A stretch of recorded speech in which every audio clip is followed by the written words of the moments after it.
اعوذ باللہ من الشیطان الرجیم، بسم اللہ الرحمن الرحیم۔ صفحہ نمبر 83، پانچویں پارے کا یہ دوسرا صفحہ ہے، اور اس میں سورہ مبارکہ النساء کی 27 سے 33 نمبر تک کی کل 7 آیات ہیں کہ جن کا ترجمہ یہ ہے۔ بسم اللہ الرحمن الرحیم۔ خدا چاہتا ہے کہ تمہاری توبہ قبول کرے، اور خواہشات کی پیروی کرنے والے چاہتے ہیں کہ تمہیں بالکل ہی راہ حق سے دور کر دیں۔ خدا چاہتا ہے کہ تمہارے لیے تخفیف کا سامان کر دے، اور انسان تو کمزور ہی پیدا کیا گیا ہے۔ اے ایمان والو، آپس میں ایک دوسرے کے مال کو ناحق طریقے سے نہ کھا جایا کرو، مگر یہ کہ باہمی رضامندی سے معاملہ ہو، اور خبردار اپنے نفس کو قتل نہ کرو۔ اللہ تمہارے حال پر بہت مہربان ہے، اور جو ایسا اقدام حدود سے تجاوز اور ظلم کے عنوان سے کرے گا، ہم عنقریب اسے جہنم میں ڈال دیں گے، اور اللہ کے لیے یہ کام بہت آسان ہے۔ اگر تم بڑے بڑے گناہوں سے جن سے تمہیں روکا گیا ہے پرہیز کر لو گے، تو ہم دوسرے گناہوں کی پردہ پوشی کر دیں گے اور تمہیں باعزت منزل تک پہنچا دیں گے۔ اور خبردار، جو خدا نے بعض افراد کو بعض سے کچھ زیادہ دیا ہے، اس کی تمنا اور آرزو نہ کرنا۔ مردوں کے لیے وہ حصہ ہے جو انہوں نے کمایا ہے، اور عورتوں کے لیے وہ حصہ ہے جو انہوں نے حاصل کیا ہے۔ اللہ سے اس کے فضل کا سوال کرو، وہ بے شک ہر شے کا جاننے والا ہے۔ اور جو کچھ ماں باپ یا اقربا نے چھوڑا ہے، ہم نے سب کے لیے ولی و وارث مقرر کر دیے ہیں، اور جن سے تم نے عہد و پیمان کیا ہے ان کا حصہ بھی انہیں دے دو، بے شک اللہ ہر شے پر گواہ اور نگراں ہے۔ ان آیات میں گزشتہ آیت سے جو سلسلہ شروع ہوا کہ جس میں شادی کے حوالے سے بعض احکام بیان کیے، اور اس کے بعد پھر شادی نہ کرنے کی صورت میں جو جنسی فساد پھیلتا ہے اور جو سماج میں برائیاں پھیلتی ہیں، ان کے حوالے سے قرآن نے خبردار کیا کہ اللہ شادی کے احکام بیان کر کے تمہارے لیے سعادت کے راستے فراہم کرنا چاہتا ہے۔ لہٰذا یہاں پر یہ بیان کیا گیا کہ پروردگار عالم تو چاہتا ہے کہ تمہاری توبہ قبول کرے، اور تمہیں اس گزشتہ حالت کی طرف کی جو بہتر حالت تھی اور جو پرانے لوگوں کا طریقہ تھا ان کی طرف پلٹانا چاہتا ہے۔ لیکن اس کے مقابلے میں ایسے افراد ہیں کہ جو چاہتے ہیں کہ تم شہوت کے پرستار بن کے رہو، تم جو ہے وہ شہوت میں گرفتار رہو، اور وہ نہیں چاہتے کہ تم اس برائی سے چھٹکارا پاؤ اور یا اس برائی سے دور ہو۔ اب سماج میں جو یہ کشمکش پائی جاتی ہے، ہر سماج میں آج بھی ہم اس کا اچھی طریقے سے مشاہدہ کرتے ہیں کہ ایک بڑا طبقہ دنیا کا وہ ہے کہ جو ان سب معاملات کے حوالے سے، مثلا شادی کے مقابلے میں آزادی کو ترجیح دینا، یہ نعرے لگانا کہ شادی سے مرد عورت دونوں بندھن میں بندھ جاتے ہیں، اور اس طریقے کے بندھن میں بندھنے سے اچھا یہ ہے کہ انسان آزاد رہے۔ اور مثلا اس کے مقابلے میں حتیٰ حکومتیں اس قدر ان تمام چیزوں پر مہربان ہیں کہ باقاعدہ قانونی سپورٹ اور قانونی حمایت ان کی کیا کرتی ہیں، کہ مثلا جو ہے وہ مردوں کے جنسی رابطے کو قانونی قرار دے دینا، یا لیونگ ریلیشن شپ کا جو قانون بنا دیا گیا ہے، اس طریقے سے اس فساد کو بہرحال وہ سپورٹ کرتے ہیں۔ اور یہ کشمکش اگر انسان کی حقیقت کو پہچاننا چاہتا ہے تو دیکھے کہ جو لوگ ان تمام چیزوں کی طرف دعوت دیتے ہیں ان کا مقصد کیا ہے، یا وہ اس کے پیچھے کیا عامل ہے، کیا جس کو کہا جائے وہ ان کا موٹیو کیا ہے، تو انسان کو پتہ چلے گا کہ مثلا عورت کی آزادی کا نعرہ لگائیں گے، اور ساری آزادی کس چیز میں ہے کہ عورت گھر سے باہر رہے، ننگی رہے، مثلا جو ہے وہ کپڑے کم پہنے، اپنے حسن کی نمائش کرے، تاکہ جو ہے وہ ان کا کاروبار چلتا رہے۔ یہ بہرحال وہ طبقہ ہے کہ جو انسان کو برائیوں کی طرف گھسیٹنا چاہتا ہے۔ لہٰذا کچھ مثالیں ہم یہاں ذکر کر رہے ہیں کہ انسان غور کرے کہ یہ لوگ جو ہے وہ کیسے پرموٹ کرنا چاہتے ہیں۔ مثلا خاتون کے لیے ایک بچہ پیدا کرنا، اور ایک بچے کی پرورش کرنا، اور ایک اچھی ماں بننا، یہ بھی ایک خاتون کا کام ہے۔ اگر ایک خاتون بچہ پیدا کرے ایک بیٹے کی تربیت، ایک بچے کی تربیت کرے اور ایک اچھی ماں بن کے دکھائے، دنیا میں کوئی اس کو تمغہ نہیں دینے والا ہے، کوئی ایوارڈ نہیں دینے والا ہے کہ مثلاً ہاں ایک عورت نے جو ہے وہ ایک بچہ پیدا کیا، ایک صحت مند تندرست بچہ اپنے مثلاً جو ہے وہ احتیاطی تدابیر سے اور اس کی اچھی تربیت کی اور مثلاً جو ہے وہ ایک اچھی ماں بنی، نہیں کوئی ایوارڈ نہیں ملے گا، لیکن ایک اچھی ڈانسر کو ایوارڈ دیا جائے گا۔ یعنی دنیا کو گویا میسج یہ دیا جا رہا ہے کہ عورت دنیا میں ناچنے کے لیے آئی تھی، ماں بننے کے لیے نہیں آئی تھی، لہٰذا ماں بننے پر کوئی ایوارڈ نہیں ہے، ڈانس کے لیے ایوارڈ دیا جاتا ہے۔ مذہبی اعتبار سے اگر دیکھا جائے تو مثلاً جو ہے وہ آج دنیا میں بہت سارے مذہبی خواتین ہیں، چاہے وہ مثلاً دیگر مذاہب میں بھی دیکھیں، ہندو سماج میں بہت ساری خواتین مذہب کا پرچار کرتی ہیں، مثلاً کتھائیں کہتی ہیں، مذہب کو کے اندر موٹیویشنل اسپیچ وغیرہ دینا، ان کو کوئی بلا کے مثلاً جو ہے وہ 70 کروڑ نہیں دینے والا ہے کہ ہاں ایسے پروگرام کر کے ان کو کچھ سپورٹ کیا جائے، لیکن اس کے مقابلے مثلاً ایک خاتون جو ڈانسر ہے اس کو بلا کے مثلاً 70-80 کروڑ دیے جائیں گے تاکہ یہ ایک فساد کی ترویج ہو سکے۔ ہمارے مسلم سماج میں اگر دیکھا جائے تو بہت ساری خواتین ایسی ہیں کہ جو قرآن کی قرأت کرتی ہیں، حتیٰ مثلاً خواتین کے درمیان بھی مسابقات ہوتے ہیں، لیکن مثلاً کسی انسان کو یہ جاننے کی ضرورت نہیں ہے یا یہ نہیں جانتا ہوگا کوئی مسلمان کہ مثلاً آج عالم اسلام میں بہترین قرآن پڑھنے والی عورتیں کون ہیں، لیکن اس کے مقابلے میں مشاعروں میں شرکت کرنے والی غزل خوان عورتیں وہ سب جو ہے وہ پوری دنیا میں مشہور ہو رہی ہیں، شہرۂ آفاق بنی ہوئی ہیں۔ یعنی اس سے یہ سمجھ میں آتا ہے کہ وہ دنیا جو جس عورت کو پسند کرتی ہے یا عورت کو جس مقام پر رکھنا چاہتی ہے وہ کیا ہے، وہ صرف اور صرف عورت کو ایک جنسی اعتبار سے، شہوانی اعتبار سے وہ نگاہ کرتے ہیں، اور جہاں پر اس جہت سے عورت فٹ آتی ہے وہاں پر وہ عورت کو لاتے ہیں، بٹھاتے ہیں، اور جو ہے وہ انہوں نے عورت کو ایک وجود اور ایک جس کو کہا جائے مقدس اور ایک بہترین موجود کے سے ہٹا کر مثلا انہوں نے کھلونا ایک تماشا بنا دیا ہے کہ لوگ آئیں اور اس کا تماشا دیکھیں۔ لہٰذا یہ پروردگار عالم نے بیان کیا کہ خدا یہ نہیں چاہتا، خدا چاہتا ہے کہ تم اس فساد سے دور ہو اور وہ پرسکون زندگی گزارو کہ جو تمہارے لیے شادی شدہ زندگی میں مہیا کیا ہے پروردگار عالم نے۔ اس کے بعد کیا ہے، یرید اللہ یخفف عنکم، پروردگار عالم چاہتا ہے کہ تمہیں تخفیف دے، تمہاری زندگی کو آسان بنائے۔ یعنی اگر انسان جنسی فساد میں مبتلا ہے تو یقیناً زندگی آسان نہیں ہے۔ آج ایک کو پکڑنا، چھوڑنا، پھر اس کے بعد جو ہے دوسری عورت کے چکر میں جانا،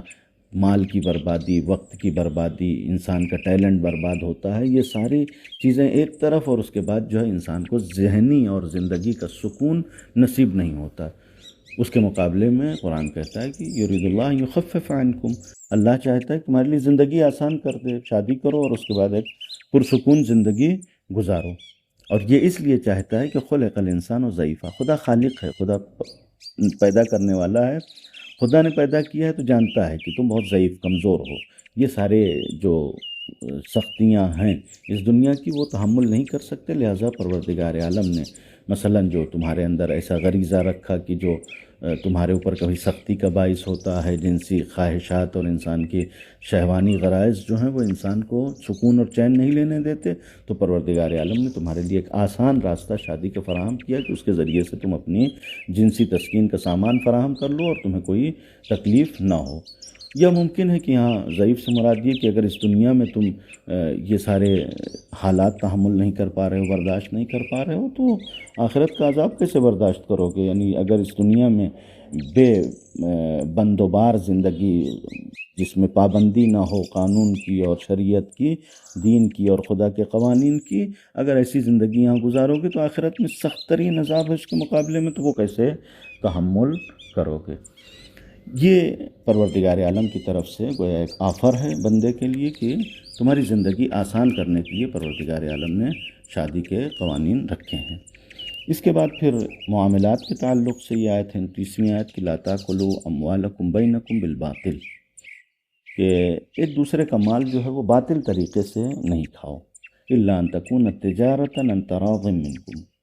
کہ مگر یہ کہ تجارت کے ذریعے مال جو ہے وہ ایک دوسرے کی طرف منتقل ہو۔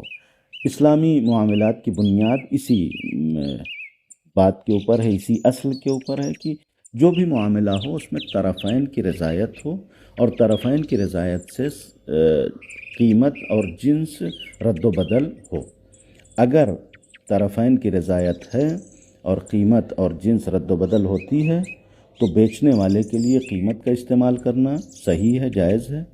اور خریدنے والے کے لیے جنس کا استعمال کرنا جائز ہے۔ لیکن اگر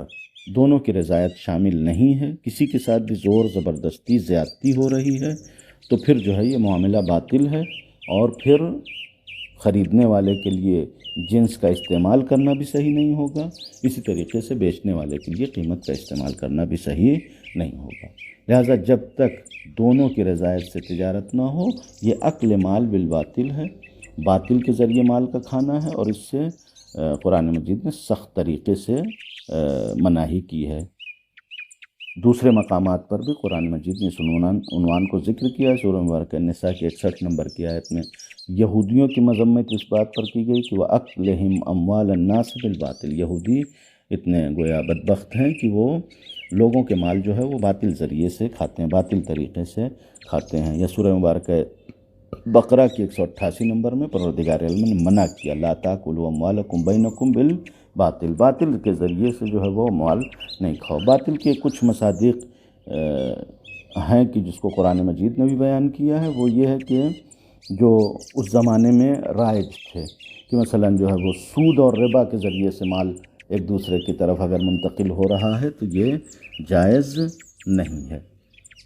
اسی طریقے سے دھوکہ دھڑی کے ذریعے، غش معاملات میں جو ہوتا تھا، اس کے ذریعے سے اگر جو ہے وہ کوئی سامان جو ہے وہ رد و بدل کر رہا ہے تو یہ جائز نہیں ہے۔ کم فروشی معاملات میں، یعنی انسان جو ہے وہ قیمت مکمل لیتا ہے، اس کے مقابلے میں سامان کم دیتا ہے، یہ جو ہے وہ رائج تھا، اور اب بھی بہرحال بہت سارے یعنی مقامات پر، بہت ساری جگہوں پر ممکن ہے انسان تھوڑا سا فائدہ کمانے کے لیے کام کرتا ہے۔ اور جوا جو ہے وہ ایک کھیل بنا کے رکھا ہے، یا مثلا جو ہے وہ ایک طریقے کا ایسا معاملہ ہے کہ جس میں کچھ پتہ ہی نہیں رہتا کہ ایک انسان جو ہے وہ مثلا کروڑ پتی سے زیرو پہ آ جائے گا، اور ایک انسان زیرو سے مثلا جو ہے کروڑ پتی بن جائے گا، یعنی بغیر محنت کے بہت آسانی سے انسان مالدار بن جائے گا۔ یہ سارے راستے وہ ہیں کہ جو عقل مال بے باطل ہیں، اور اس کو قرآن مجید نے سختی سے منع کیا ہے۔ یہ صرف عنوان یعنی مصداق ہیں، یہ ضروری نہیں کہ انہی چیزوں میں محدود ہو، بلکہ بہت سارے راستے ایسے ہو سکتے ہیں کہ جو ممکن ہے عقل مال بالباطل ہوں، یعنی اس کے زمرے میں آتے ہوں کہ باطل طریقے سے مال کھانا ہے، لہٰذا اس کو منع کیا گیا ہے۔ اور یہاں پر لا تاکلوا یعنی مت کھاؤ، کھانے سے مراد بھی وہ کھانا نہیں ہے، بلکہ مراد جو ہے وہ تصرف کرنا ہے، استعمال کرنا ہے، کہ ہر جگہ یا ہر مال کھانے کے لائق نہیں ہوتا، لہٰذا یہاں عقل سے مراد وہ واقعی طور پر کھانا نہیں بلکہ استعمال کرنا ہے۔ اس کے بعد دوسرا حکم یا دوسری نہی اسی آیت میں وَلَا تَقْتُلُوا أَنفُسَكُمْ، اسی طریقے سے اپنے نفس کو قتل نہ کرو۔ قتل نفس سے مراد یہاں پر خودکشی کو لیا گیا ہے۔ روایات میں بھی یہ اشارہ کیا گیا ہے کہ اس سے مراد خودکشی ہے۔ بعض مفسرین نے اشارہ کیا ہے کہ ان دونوں کے درمیان ایک تعلق یہ پایا جاتا ہے کہ اگر بازار میں جو معاملات ہیں وہ باطل پر مبنی ہوں، باطل پر مبتنی ہوں، باطل طریقے کے معاملات ہوں، تو پھر جو مال کا توازن ہے وہ بگڑ جاتا ہے، یعنی مال کا توازن برقرار نہیں رہتا، اور مثلا ایک انسان کو کبھی امید سے جو ہے وہ بہت زیادہ مل جاتا ہے، کہ انسان کو مثلا امید سے کے مخالف بالکل کچھ بھی نہیں ملتا، لہذا کوئی اطمینان اور سکون جیسی حالت نہیں ہوتی کہ انسان کو مثلا اپنی محنت کے اوپر بھروسہ ہو اور انسان یہ سوچے کہ ہاں محنت کر کے کما لیں گے۔ جب محنت کر کے کمانے کا راستہ بند ہو جاتا ہے تو انسان کے اندر مایوسی آتی ہے، مایوسی آئے گی تو پھر اس کا نتیجہ یہ ہوگا کہ انسان جب دیکھے گا کہ انسان کا ہاتھ مال سے خالی ہو گیا، اس کے پاس زندگی گزارنے کے لیے اب مثلا آذوقہ حیات ختم ہو گیا اور زندگی گزارنے کے لیے کوئی راستہ نہیں ہے، تو انسان خودکشی کر لے گا۔ لہٰذا اس سے بھی منع کیا گیا کہ نہیں، ایک تو اکل مال بالباطل نہیں کرو، یعنی باطل کے ذریعے مال جب نہیں استعمال کرو گے تو پھر جو ہے وہ بازار اور مارکیٹ میں توازن برقرار رہے گا اور انسان کو اس کی محنت کا پھل ملتا رہے گا، انسان اپنی محنت کی کمائی کے اوپر بھروسہ کر سکتا ہے اور اپنی زندگی سے امیدوار رہ سکتا ہے۔ اس کے بعد اس حوالے سے قرآن مجید میں سختی سے ذکر وَمَن يَفْعَلْ ذَلِكَ عُدْوَانًا وَظُلْمًا، اگر کوئی انسان تجاوز اور ظلم کی بنیاد پر اس کو انجام دیتا ہے، یعنی باطل طریقے سے مال کو کھانا یا جو ہے وہ خودکشی کرنا، اگر یہ کام کرتا ہے تو فَسَوْفَ نُصْلِيهِ نَارًا،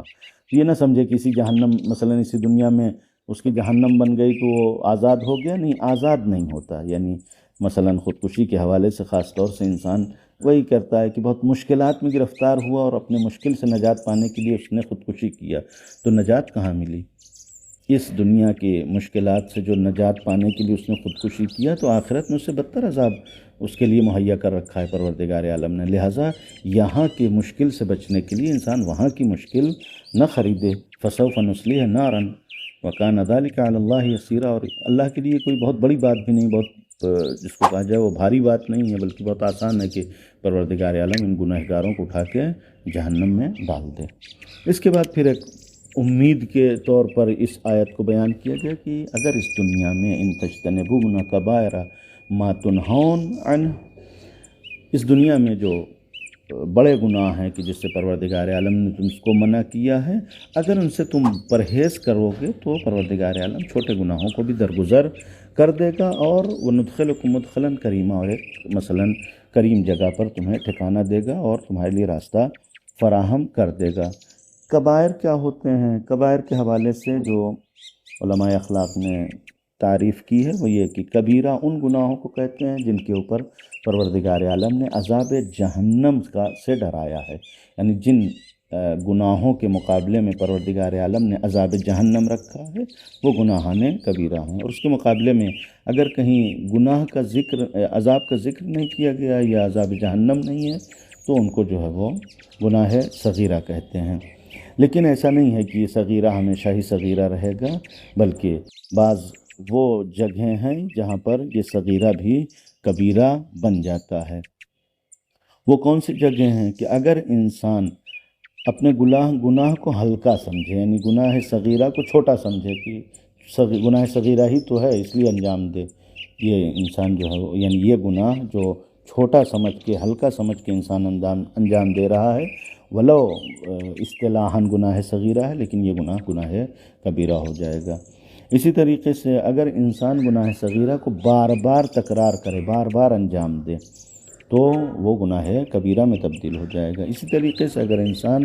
تمرد اور طغیان کے طور پر معصیت کرے تو بھی یہ گناہ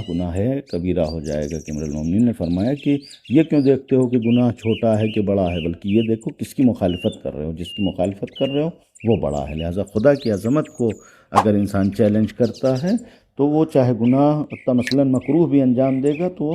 یہ گناہ کبیرہ ہوگا، کہ پروردگار عالم نے اگر منع کیا ہے تو تم کو رکنا ہے۔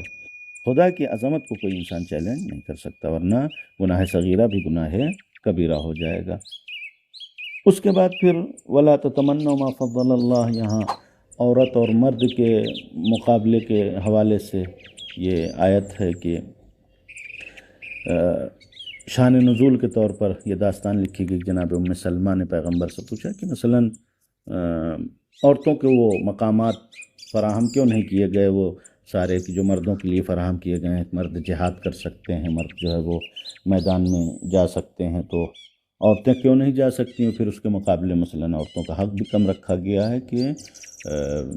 عورتوں کو ایک ہی حصہ دیا جاتا ہے میراث میں، جبکہ مردوں کو 2 حصہ دیا جاتا ہے۔ قرآن مجید نے منع کیا کہ دیکھو جو کچھ بھی اللہ نے دیا ہے وہ ایک ان کی حیثیت اور ان کے مقام کے اعتبار سے عطا کیا ہے۔ مثلا مرد کے پاس طاقت ہوتی ہے، قوت ہوتی ہے، اس طاقت اور قوت کی بنیاد پر میدان جہاد میں جاتا ہے۔ اگر میراث میں 2 حصہ دیا ہے تو مرد کا خرچہ زیادہ ہے، اس لیے جو ہے میراث میں 2 حصہ دیا ہے، اس کے مقابلے میں عورت کے اوپر کوئی خرچہ نہیں ہے۔ بیٹی رہتی ہے تو اپنے باپ کے گھر کا کھاتی ہے، بیوی بنتی ہے تو شوہر اس کا ذمہ داری لیتا ہے، اور ماں بن گئی تو بچے اس کی ذمہ داری اٹھائیں گے، لہٰذا عورت کا کسی مرحلے میں کوئی ذمہ داری نہیں، اس کے مقابلے میں مرد مثلا بیٹا ہے تب تو ہو سکتا ہے باپ جو ہے وہ حد بلوغ تک یا شادی تک سپورٹ کر دے، اور اس کے بعد پھر اس کی مستقل زندگی ہو جاتی ہے، اور اس کو اپنی زندگی کا کرنا دھرنا دیکھنا پڑتا ہے، لہٰذا اس کا ڈبل حصہ رکھا گیا۔ قرآن نے منع کیا کہ پروردگار عالم نے جس کو جو فضل دیا ہے وہ اس کے حساب سے دیا ہے، لہٰذا تم بیجا طور سے اس کی تمنا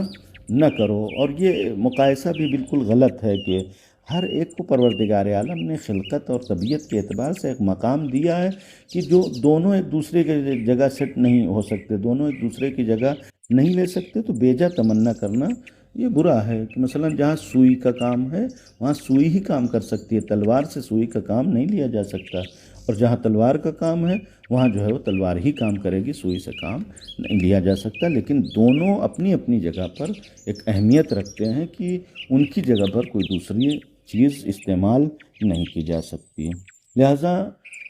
مقابلہ نہیں کریں ایک دوسرے سے، ہاں اللہ سے فضل کا سوال کریں کہ ہاں پروردگار عالم ہمیں بھی بہتر دے، یعنی اپنے اپنے مقام پر جو فضل پروردگار عالم کا ہے اس کو سوال کریں، اس سے پروردگار عالم سے دریافت کریں اور اس کو مانگیں۔ اس کے بعد پھر میراث ہی کے حوالے سے یہ گفتگو ہے کہ پروردگار عالم نے اقربین اور والدین سے جو بھی ترکہ بچتا ہے، جو بھی مال اقربا اور والدین چھوڑ کے جاتے ہیں، اس میں حصہ معین کر دیا ہے پروردگار عالم، لہٰذا اپنا اپنا حصہ آپ حاصل کر سکتے ہیں، اور اس کے ساتھ والذی عقدت ایمانکم فاتوہم نصیبہم، اسی طریقے سے اگر آپس میں کوئی عہد و پیمان ہے تو اس کا بھی حصہ تم ادا کرو، کہ یہاں پر عہد و پیمان سے مراد یہ ہے کہ زمانے جاہلیت میں ایک زمان جریرہ کے نام سے عہد اور پیمان اور معاہدہ ہوتا تھا کہ جس میں ایک دوسرے سے مثلا اجنبی لوگ ایک دوسرے سے اس بات کا معاہدہ کر لیتے تھے کہ دنیا میں ہم تمام معاملات میں نفع و نقصان میں شریک رہیں گے، یعنی اگر ہمیں کوئی نقصان ہوگا تو اس کی بھرپائی تم کرو گے، تمہیں کوئی نقصان ہوگا تو اس کی بھرپائی ہم کریں گے، اور مرنے کے بعد بھی ایک دوسرے کے مال میں سہیم اور شریک رہیں گے۔ اسلام نے مکمل طور پر تو اس کو قبول نہیں کیا، لیکن اصل کو قبول کیا کہ ہاں اس قسم کا پیمان ہو سکتا ہے، لیکن زندگی میں کوئی حرج نہیں ہے، زندگی میں انسان ایک دوسرے کے ساتھ اس بات کا